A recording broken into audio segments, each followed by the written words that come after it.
유난히도 더웠던 2018년 7월 16일 경북 명주의 한 시골 마을에 낯선 남자가 나타났습니다.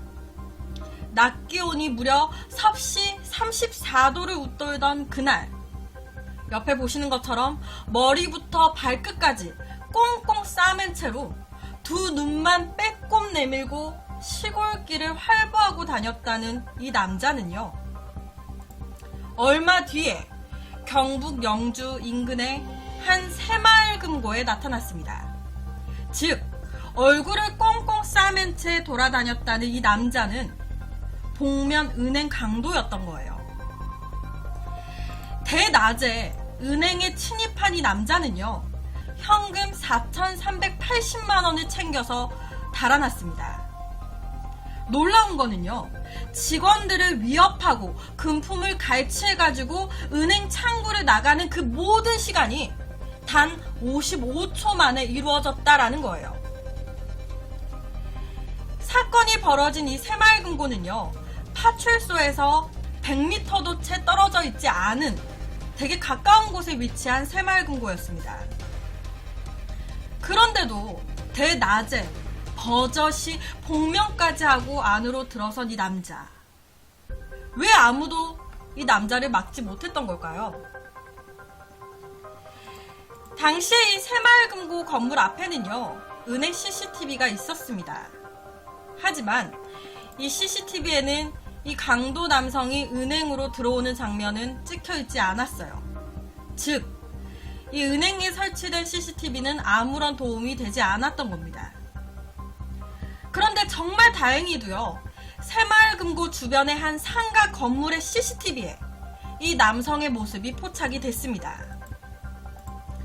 사건이 발생하기 4시간 전에 한참 동안이나 이 새마을금고 주변을 배회하고 있는 이 남자.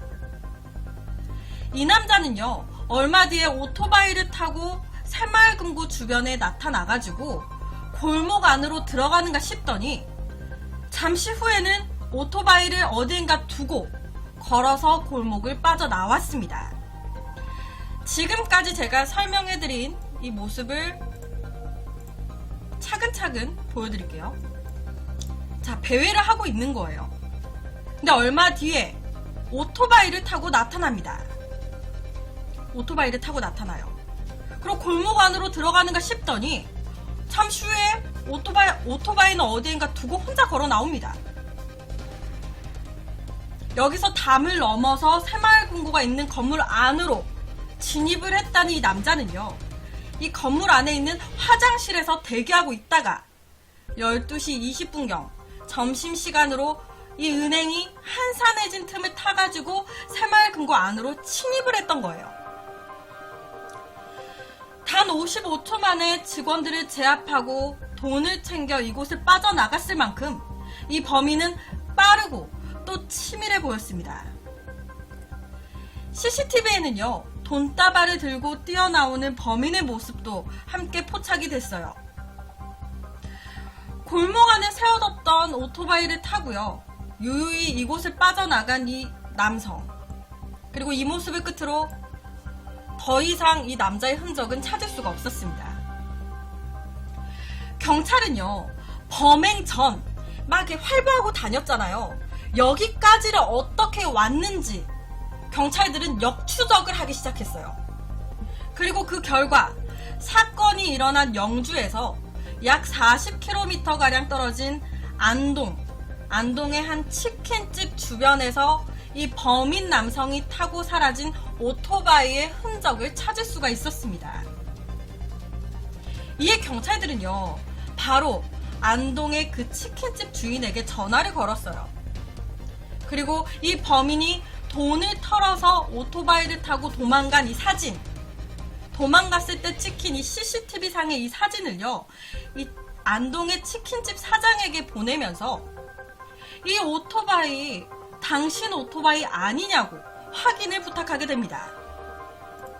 그런데요, 이 치킨집 사장님이 그 오토바이랑 타고 있는 이 범인 사진을 핸드폰으로 딱 받아서 확인을 하는데 깜짝 놀라셨대요. 이 경북 영주에서 일어난 새마을금고 터리범의 강력한 용의자라면서 보낸 그 사진이 영락없는 자기 모습처럼 보였던 거예요. 이 치킨집 사장님이 쓰시는 헬멧이 초록색에 검정 테두리가 쳐져 있는 헬멧이라고 합니다. 그런데 경찰들이 보낸 사진 속의 남성 모습도 똑같은 초록에 이제 검정색 그런 줄무늬를 하고 있는 헬멧을 쓰고 있고, 오토바이도 이 안동 치킨집 사장님이 쓰는 오토바이랑 똑같고, 그리고 이 범인의 덩치도요, 이 치킨집 사장님의 덩치랑 비슷했던 거예요. 실제로 이 치킨집 사장님은요, 이 사진을 딱 받자마자 자기인 줄 알았대요. 이거 나 아니야? 하지만 강도짓은커녕 사건의 그날 영주 근처도 지나간 적이 없었다는 이 치킨집 사장님은요, 한 가지 짚히는 일이 생각이 나셨다고 합니다. 사건이 일어나기 바로 전날이었던 지난 15일 일요일, 그날은요 유난히 주문이 많아서 정신이 없었대요. 그런데 그날 밤 가게 앞에 세워놨던 오토바이 한 대가 사라졌다고 합니다. 이에 이 사장님은요, 주변 차량들의 블랙박스를 살핀 결과 복면을 쓴 채로 오토바이를 훔쳐가는 범인의 모습을 확인할 수가 있었어요. 복면으로 얼굴을 다 가린 채 치킨집 오토바이를 마치 제거식량 타고 사라진 이 남자. 이 남자가 경북 영주의 새마을금고에 침입했던 강도인 걸까요? 그런데요, 이 경북 영주 근처 지역에서만 이런 사건이 벌어진 게 두 번째라고 합니다. 한 달 전인 2018년 6월 5일에도요, 근처 지역인 영천의 새마을금고에도 복면 강도가 침입을 했었다고 해요. 이때도요, 칼을 들고 나타났다는 이 강도는요, 단 2분 만에 모든 범행을 끝내고 돈을 딱 들고 사라졌습니다. 2분 만에. 처음에 말씀드렸던 그 새마을금고 강도는 55초. 그런데 영천의 이 강도는 2분. 인근 지역에서 벌어졌던 두 번의 강도 사건. 범행 수법이나 범인의 모습이 매우 유사해 보이기도 해요. 그런데 더욱더 놀라운 거는요, 좀 이상한 거예요. 되게 금융기관이 되게 많잖아요. 국민은행, 하나은행, 우리은행, 농협도 있고 되게 많은데, 실제로 이 새마을금고에서만요, 1년이 멀다 하고 서울 도심 한복판에 있는 새마을금고, 아니면 지역에 있는 새마을금고, 아니면 시골 마을에 있는 새마을금고, 이 새마을금고에서만 1년이 멀다 하고 이런 강도 사건이 일어나고 있다라는 겁니다. 경찰들의 집요한 추적 끝에 영주 새마을금고 강도 사건의 용의자가 경찰에 붙잡혔습니다. 검거 당시에 놀랍게도 범행 현장에서 얼마 떨어지지 않은 본인의 직장에 태연히 출근을 해 있는 상황이었어요. 55초 만에 초스피드 강도 행각을 완수했던 이 범인은요, 사건 현장에서 멀지 않은 곳에 살고 있었던 36살의 남성이었습니다.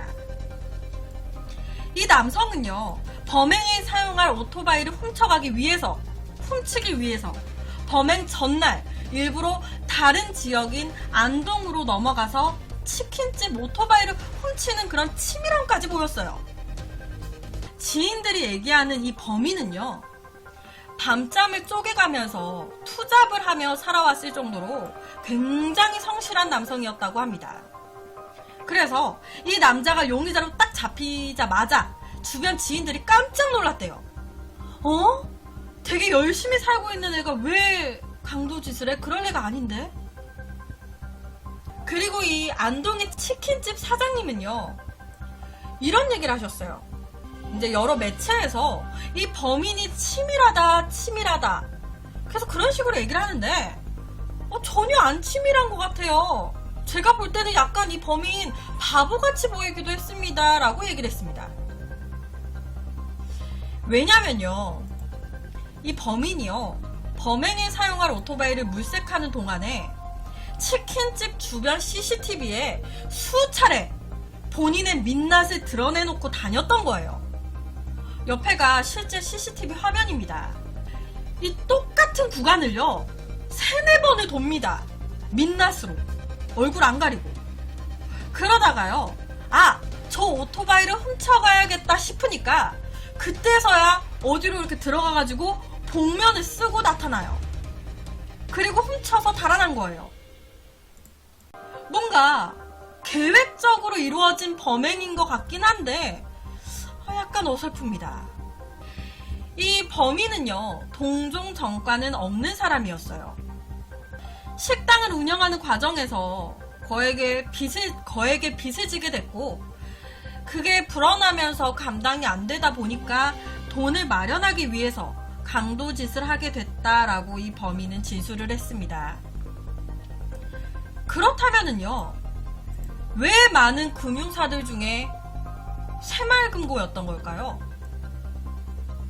이에 대해서 이 범인은요, 다른 곳에 비해서 새마을금고 직원들이 좀 적은 편이고 청원경찰도 없어서 범행을 하기 쉬워 보였기 때문에 이곳을 택했다라고 얘기를 했습니다. 실제로요, 지난 1990년도부터 2018년도까지 28년 동안 전국에 있는 새마을금고에서 벌어진 강도 사건만 약 40여 건이 된다고 합니다. 이게 따지고 보면요, 매년 한두 차례씩 강도가 들었다라는 거예요. 이 새마을금고에. 옆에가 실제 예전부터 새마을금고에 침입했던 강도들의 CCTV 화면이에요. 장난감 총을 들고 강도 행각을 벌인 강 큰 범인이 있는가 하면 실제로 이 범행 도중에 총을 떨어뜨린 거예요. 막 이렇게 위협을 하다가 총을 떨어뜨리는 그런 허술한 강도도 있었습니다. 10대에서부터 어린 아이들의 엄마, 가정주부까지 초보 강도들이 적지 않았어요. 그리고 모든 범행의 이유는 빚, 독촉, 돈, 먹을 게 없어서였습니다. 새마을운동과 함께 서민들의 저축 증대를 위해서 만들어졌었던 이 새마을금고가 극소수이긴 하지만 생활고에 시달리는 서민들에게 범죄로 들어서는 창구로 이용이 되고 있는 거예요. 이 새마을금고 같은 경우에는요, 다른 시중은행들에 비해서 직원 수가 현저히 적은데도 불구하고요, 청원 경찰마저 배치되어 있지 않은 곳이 거의 대부분이라고 합니다. 그동안 무수히 많은 강도들이 이 새마을금고만을 콕 찍어가지고 노려왔어요. 1919년도부터 2018년도까지 콕 찍어서. 하지만 현재까지도 달라진 건 전혀 없다고 합니다. 새마을금고 관계자분은요, 청원경찰 하는데 그 청원경찰 꼭 있어야 되는 거 아니거든요? 그런 규정 없습니다. 이미 돈 다 뺏기고 사건이 벌어지고 난 다음은 그때 경찰이 잡는 거고, 우리는 보험이 다 들어가 있기 때문에 금고 손실 위험이 없어요. 보험료 들어가는 것보다 청원 경찰 한 명 고용하는 게 더 비쌉니다 라고 얘기를 했습니다. 즉 이 말은요, 범인은 경찰이 잡고 피해액은 보험회사가 보상해 주기 때문에 굳이 보안 인력을 둘 필요가 없다라는 겁니다. 그런데 그렇게 강도가 들었어요. 직원이 다치면 어쩔 거예요? 만약에 직원이 죽었다고 치면 어쩔 거야? 그거에 대한 보상은 어떻게 처리가 되는 걸까요? 새마을금고 중앙회에서는요, 잇따르는 강도 사건의 대비책으로 자율방범대와 해병 전우회, 그리고 치안활동, 여러 가지를 체결을 해가지고 이제 새마을금고 방범을 강화할 예정입니다 라고 대책안을 냈습니다. 사실 이 새마을금고 사건의 범인 검거율은요, 거의 100%에 가깝다고 합니다. 들어가기는 쉬워 보여도요, 도망치기는 어렵다는 이야기예요. 그럼에도 불구하고 수많은 이들이 이 금고를 노리고 있는 거는 들어가기가 쉽기 때문에, 그곳의 문을 여는 게 너무나도 쉬워 보이기 때문일 겁니다. 직원들도 하나의 재산인데, 돈도 엄청 중요하지만 이 직원들의 생명도 어느 정도 보호를 해줄 수 있는, 좀 안전하게 직장을 다닐 수 있는 그런 환경, 그런 상세한 대책을 마련을 해줬으면 좋겠어요. 그래서 오늘은 새마을금고 강도 사건에 대한 이야기를 가지고 왔습니다. 새마을금고를 떠나서 모든 직장에 안전하게 출퇴근할 수 있는 그런 사회와 환경이 마련이 됐으면 좋겠어요.